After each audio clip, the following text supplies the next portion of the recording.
What's happening, fam? L.A.R. movement still moving. Book is entitled Lessons from a Non-Custodial Father at Amazon Kindle. Create space. Link will be in the description box below as usual. This one is entitled The Black Male Experience. Preying on the Strong. There's a constant thing that goes on from youth to adulthood. And it's really the reverse of everybody else. So everybody else is in on it, whether they like to, whether implicitly or explicitly, which is preying on the strong, the quote unquote talented 10th, right? Those, that's the group that's most highly attacked. And what I mean by that is this: when you're young, your talented 10th would be the smartest kids.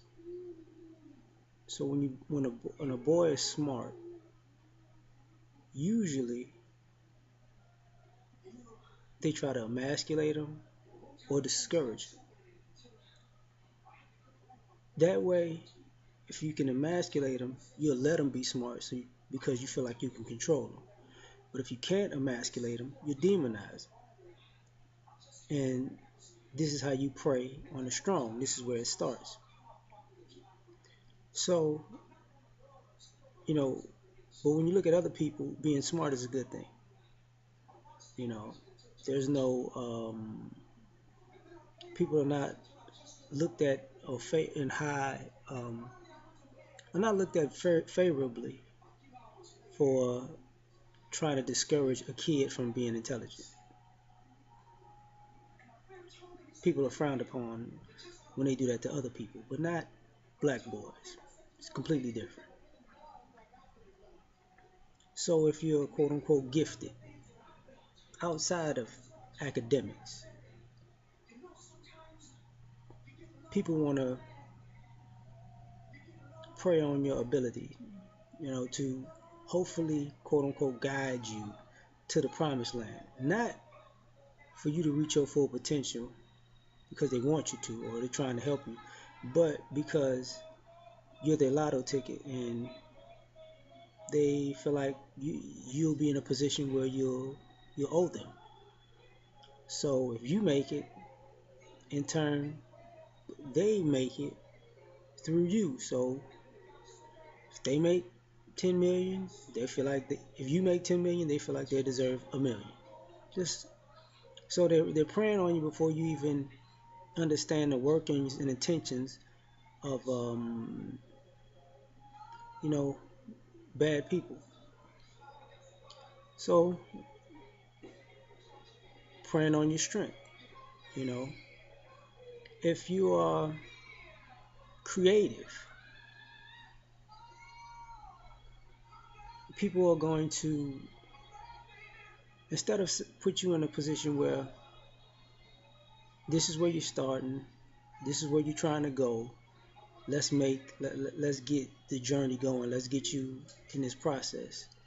What people try to do is say, well, you're starting, why aren't you as good as somebody who's been doing this for 10, 20, 30, 40 years? You need to get it together. There is no guidance or mentoring about the bumps in the roads that you're gonna face. It's straight up, you ain't shit because you ain't accomplished nothing when you just starting out, which is discouraging for young boys. But preying on the strong, and what I mean by that is, a lot of young men and males are considered rebellious because they're not gonna allow some outside influence consistently try to demoralize them.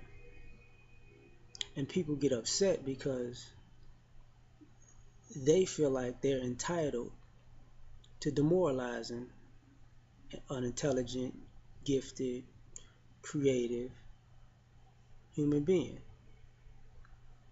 But if that human being wasn't a black male, it would be a completely different paradigm shift. They'd be like, we gotta, you know, this kid is phenomenal. We gotta, you know, let these children reach their full potential. It doesn't work that way with us.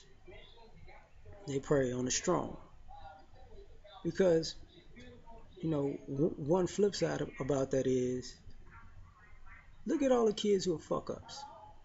They get a lot of help. Like fuck ups have a huge support system, and they're usually the same people or the same groups that actively let other people fall through the cracks that are strong. Same exact people, same exact group. You know what I'm saying? So it's not that they don't know how, it's that they won't for you if you're considered strong. Um, Another thing about that is this, where you're dealing with people who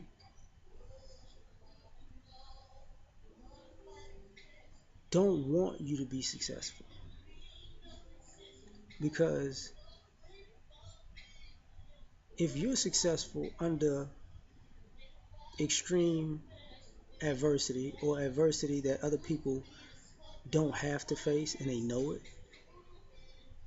then they feel some type of way. So they hate you for succeeding under circumstances that are unfavorable, to say the least. At the same time, they're not succeeding when they have, which was social advantages, which they would feel are psychological advantages, what they would feel were um, perceptions and perspective advantages, because people can let them make mistakes, and they can be great while being mediocre.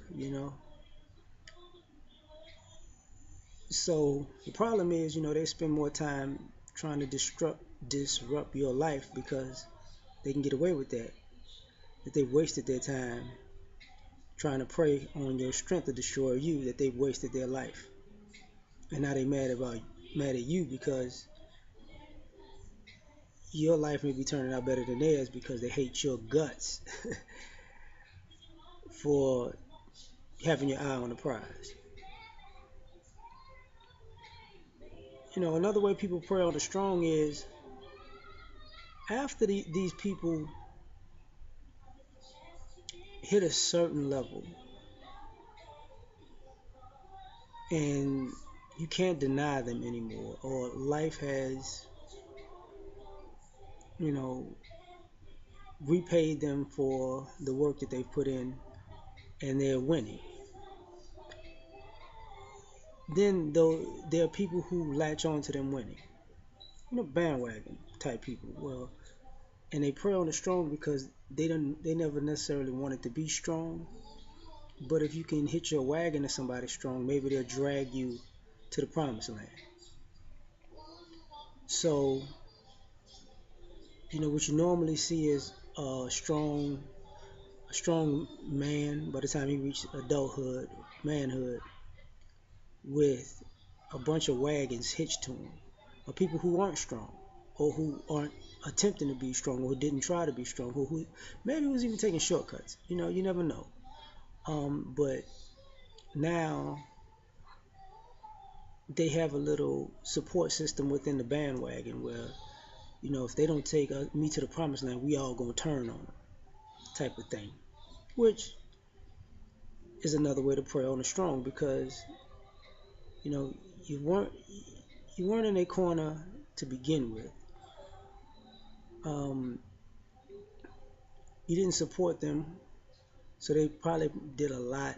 I guess a lot of things solo, you know, and they had to deal with the bumps in the road on their own. They had to be a trailblazer, and learn things on the fly, make mistakes that they necessarily didn't have to make, but because of the process they actually had to make them. So the other thing about that is this: when you don't, if you don't take care of the bandwagon and they unite like Voltron to tear you down, they think it's okay because you're strong. You've dealt with so much adversity so far. What's a little bit more? Um, Another thing about praying on the strong is you're never truly deserving of what you get for some odd reason. Like, it's like greatness should be compensated, but you should constantly reprove your greatness again on a discount. And then when that chapter is closed and all of the working numbers are in, then people should tell you something like, well, we should have compensated you more, but you know, we wasn't really thinking about that then, which is a lie. So if you out to get yours, don't be mad. Don't don't be mad because if you don't make people pay you what you worth, they're not. That's just the reality of it. And this is another way people prey on the strong. They shortchange them. So ultimately, there are things you got to look out for. There's a lot of things, but this is what I'm putting out at the moment. Yeah.